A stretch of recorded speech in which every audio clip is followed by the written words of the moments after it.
السلام علیکم dear students and viewers. آج کے لیسن میں ہم پڑھ رہے ہیں ڈائریکٹ اینڈ انڈائریکٹ نریشن. جس طرح ہم پچھلی لیسن میں ہم نے پڑھا تھا quoted speech versus reporting speech. تو اس کا مطلب کیا ہے کہ ڈائریکٹ اینڈ انڈائریکٹ نریشن یعنی ڈائریکٹ اینڈ انڈائریکٹ سینٹینسز. جیسے کہ آپ اسکرین پر دیکھ رہے ہیں، انگریزی گرامر کی اصطلاح میں نیریشن سے مراد کیا ہے؟ طرز بیان. نیریشن سے مراد ہے طرز بیان. انگریزی میں طرزہائے بیان صرف دو ہیں، یعنی دو قسم کی بیان ہم پڑھ سکتے ہیں یا بول سکتے ہیں یا ہم اسٹڈی کر سکتے ہیں. فار ایگزامپل نمبر 1 آپ دیکھیں، اگر کسی کے الفاظ، مثلاً جو کچھ بولنے والا ہے اس کے الفاظ بلا کم و کاست دہرائے جائے، یعنی بالکل وہی الفاظ اگر دہرائے جائے، جیسے مدر سیڈ یعنی ماں کے الفاظ. یہاں پر Aslam is working very hard یعنی ماں نے بولا یا ماں بولی Aslam is working very hard کہ اسلم سخت کام کر رہا ہے، یعنی بالکل وہی الفاظ جو ماں کے منہ سے نکلے ہیں وہی الفاظ. میں مدر کے منہ سے نکلے ہوئے الفاظ یعنی Aslam is working very hard ہر بہر دہرائے گئے ہیں. تو اس طرز بیان کو ڈائریکٹ نیریشن یا ڈائریکٹ فارم آف اسپیچ کہا جاتا ہے. ڈائریکٹ نیریشن یا ڈائریکٹ سینٹینس یا ڈائریکٹ فارم آف اسپیچ کہا جاتا ہے. اب انڈائریکٹ اسپیچ کسے کہتے ہیں وہ دیکھیں. اگر کسی کے الفاظ بلا کم و کاست دہرائے تو نہ جائے، یعنی بالکل وہی الفاظ اگر دہرائے نہ جائے لیکن بولنے والا ان کا مفہوم اپنے الفاظ میں ادا کریں یا ادا کر دیں. بولنے والا ان کا مفہوم، مثلاً ایک شخص کے الفاظ ہم اپنے الفاظ میں ادا کر دیں، جیسے mother said that Aslam was working very hard. تو اس طرز بیان کو انڈائریکٹ نیریشن یا انڈائریکٹ سینٹینس یا انڈائریکٹ فارم آف اسپیچ کہا جاتا ہے. جو الفاظ، دیکھیے آپ ذرا غور سے، جو الفاظ بلا کم و کاست ہر بہر دہرائے جائے انہیں انورٹیڈ کامس کے اندر بند کیا جاتا ہے.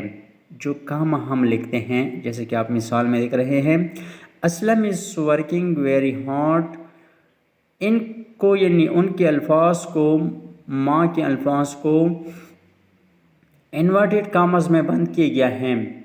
اب یہاں پہ ایک بات یاد رکھیں یعنی نوٹ کر لیں، جو حصہ انورٹیڈ کامس سے باہر ہو یعنی انورٹیڈ کاما کے اندر نہ ہو، جیسے کہ مدر سیٹ باہر ہو، تو اسے رپورٹنگ اسپیچ کہا جاتا ہے. یعنی جو انورٹیڈ کاما سے باہر ہو اسے رپورٹنگ اسپیچ کہا جاتا ہے یعنی ڈائریکٹ سینٹینس میں. اور جو حصہ انورٹیڈ کاماس کے اندر ہو اسے رپورٹڈ اسپیچ کہا جاتا ہے. یہ یاد رکھیں، جو حصہ مثلاً Aslam is working very hard یہ انورٹیڈ کاماس کے اندر ہے تو اسے رپورٹڈ اسپیچ کہا جاتا ہے. مدر سیڈ یعنی انورٹیڈ کاماس کے باہر ہے، اسے رپورٹنگ اسپیچ کہا جاتا ہے. رپورٹڈ اسپیچ کو ایک کاما کے ذریعہ رپورٹنگ اسپیچ سے جدا کیا جاتا ہے، یعنی ان کے درمیان ایک کاما لکھا جاتا ہے. مثلاً آپ اس مثال میں دیکھ رہے ہیں مدر سیٹ پھر کاما لکھا گیا ہے Aslam is working very hard, ایک کاما کے ذریعے جدا کیا جاتا ہے. انورٹیڈ کاماز صرف ڈائریکٹ اسپیچ میں ہی استعمال ہوتے ہیں، یعنی ڈائریکٹ اسپیچ میں ہم انورٹیڈ کاماز کو استعمال کر سکتے ہیں. انڈائریکٹ اسپیچ میں ان کا مفہوم بالکل غلط اور بے معنی ہوگا، یعنی ان کو ہم انڈائریکٹ اسپیچ میں استعمال نہیں کر سکتے ہیں. ڈائریکٹ اسپیچ سے انڈائریکٹ اسپیچ میں تبدیل ہوتے ہوئے پروناؤنس کی پرسنز، پروناؤن کی person, for example first personal pronoun, second, third وغیرہ، اور ورب کے ٹینسز کے علاوہ جملوں میں اور بھی تبدیلیاں واقع ہوتی ہیں، یعنی جملوں میں بھی تبدیلیاں ہو سکتی ہیں. یہ تبدیلیاں ویسے ہی نہیں بلکہ مقررہ قاعدوں کے مطابق ہوتی ہیں، جو قاعدے ہیں ان کے مطابق یہ تبدیلیاں ہوتی ہیں۔ اب یہاں پہ آپ دیکھیں پروناؤن کی تبدیلیوں کے قاعدے۔ پروناؤن کو ہم کیسے تبدیل کر سکتے ہیں؟ مثلا ایک ڈائریکٹ جملہ ہے، مثال نمبر 1 آپ دیکھیں she said I am ill۔ Indirect sentence میں دیکھیں she said that she was ill۔ اب رپورٹنگ سپیچ جو ہے وہ said she said یعنی فاسٹ میں ہے، I am ill یہ رپورٹڈ سپیچ ہے، یہ پریزنٹ میں ہے۔ اب دیکھیے اس جملے کو یعنی ٹینس کے مطابق، رپورٹنگ سپیچ کی ٹینس کے مطابق ہم رپورٹڈ سپیچ کو چینج کریں گے۔ she said that I کی جگہ پر یہ جو پروناؤن ہے یعنی اس کے مطابق ہم سبجیکٹ کے مطابق چینج کریں گے that she was ill۔ کسی جملے کو ڈائریکٹ سپیچ سے انڈائریکٹ سپیچ میں تبدیل کرتے ہوئے انورٹڈ کاماز کے اندر first personal pronoun I and we کے پروناؤنز کو رپورٹنگ سپیچ کے سبجیکٹ کے پروناؤن کے مطابق تبدیل کیا جاتا ہے۔ مثلا I رپورٹڈ سپیچ میں personal pronoun first personal pronoun کون سے ہیں؟ I اینڈ وی۔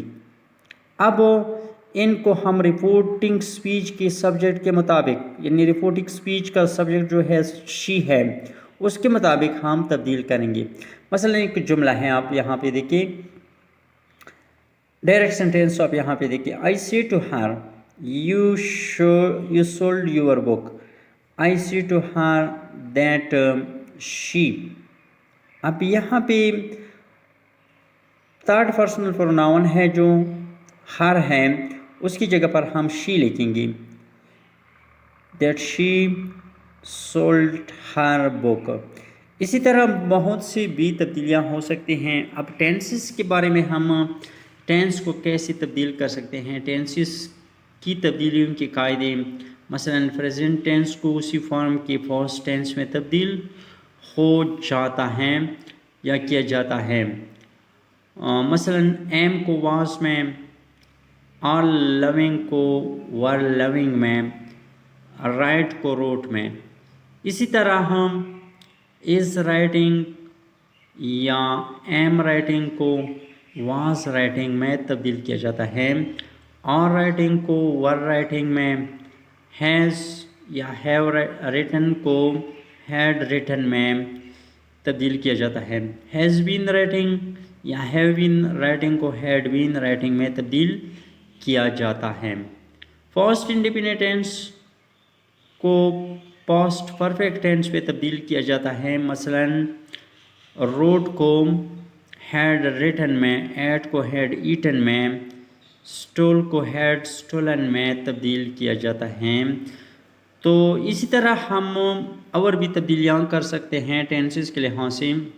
اگلے لیسنز میں ہم اس کے بارے میں پڑھیں گے کہ ہم ایک ٹینس کو دوسری ٹینس میں کیسے چینج کر سکتے ہیں اور ساتھ ہی پروناؤنس کی تبدیلیوں کے بارے میں۔ تو it's enough for today. I think you will learn from this lesson and آپ کو سمجھ آئی ہوگی کہ ڈائریکٹ اینڈ ڈائریکٹ سینٹینس کو ہم کیسے چینج کر سکتے ہیں، ڈائریکٹ سینٹینس کا مطلب کیا ہوتا ہے اور انڈائریکٹ سینٹینس کا کیا مطلب ہوتا ہے، یا رپورٹنگ سپیچ کسے کہتے ہیں، رپورٹڈ سپیچ کسے کہتے ہیں، اور رپورٹڈ سپیچ کو ہم یعنی انورٹڈ کاماز میں کیسے بند کر سکتے ہیں۔ تو اٹس انف فار ٹوڈے۔ امید ہے آپ اس لیسن سے مستفید ہوں گے۔ اگر ویڈیو اچھی لگی ہوں تو پلیز چینل کو سبسکرائب کریں، کیونکہ اس چینل پر جو بیسک گرامر ہیں اور ساتھ ہی اسپوکن انگلش کی کچھ ٹریننگز ہیں وہ بھی میں پڑھا رہا ہوں، تو چینل کو سبسکرائب کریں اور دوستوں کے ساتھ شیئر کریں۔ ایک صدقہ جاریہ ہے تاکہ دوسری بھی اس سے مستفید ہو سکیں۔